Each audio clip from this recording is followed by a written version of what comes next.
Hello, humans. I am a big fan of true crime shows, and podcasts, and shows that put themselves out as podcasts. Just in general, I am a true crime fan. And one of the ones that I've been watching for years is Dateline NBC, or just Dateline now. They dropped NBC years ago, and oh my god, that shows how old I am. Anyway, and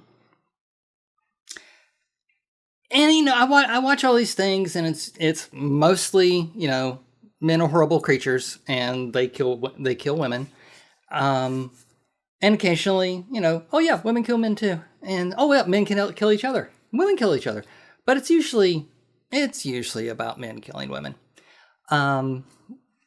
Actually, a lot of our crime in this country is about men killing women.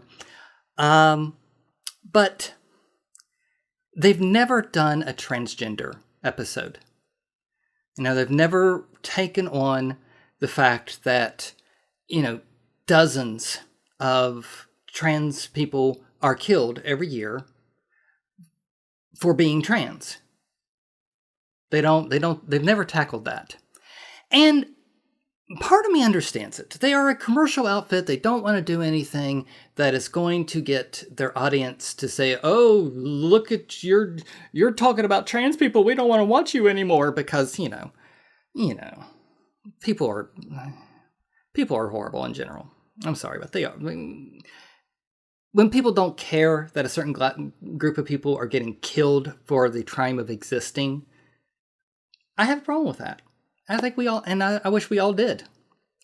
But, so I always understood that Dateline probably just didn't want to get into it. But then there was an episode. Josh Mankiewicz did an episode. It's called The Last Voyage. And it tells the story of this incredibly slimy con artist who, he bilks this elderly couple, or maybe not elderly, they weren't that much older than me, and then they catch on and he kills them, and and that's how it's presented the whole time. He did this, he did that. But at the end of the episode, he's going over all these things about what proves that this person is a liar, why this person is a murderer, they cannot be trusted. And one of the things they use is that she came out as trans after getting caught. And that made me realize maybe it's not that they don't want to get into the whole politics of it.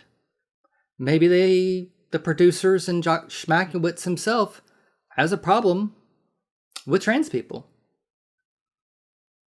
Maybe they have never covered a transgender murder because they would much rather find a transgender murderer and use them as an example about how, if someone says they're trans, they obviously can't be trusted. They're obviously a con person.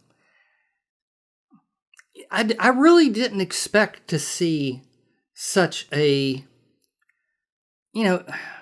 it's a bigoted trope.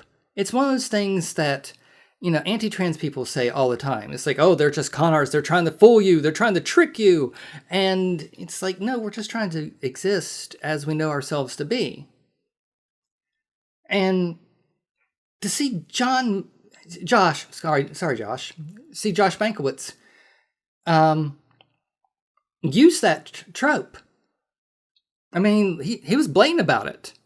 He used the fact that that person came out as trans as an example of why they can't be trusted. I just like to say, Josh, piss off. That's just low. That's to use such a bigoted trope to promote your story, not promote, to progress your story as proof of somebody's dishonesty. Just weak and low, and does a lot of harm to a lot of people. And I just wish it would never happened. I wish he didn't choose to tell people that I'm a liar, that I can't be trusted, because that's what you did to every single trans person in the country.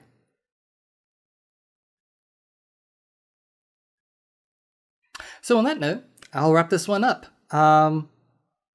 Check out my other shows. Again, might be an issue with Addison's agenda, like I predicted. And but there's still Ask Addi. They're still in bed with heads. I called off the other day. I'm filmed another one. I just have to edit it. So there you go. Peace and long life.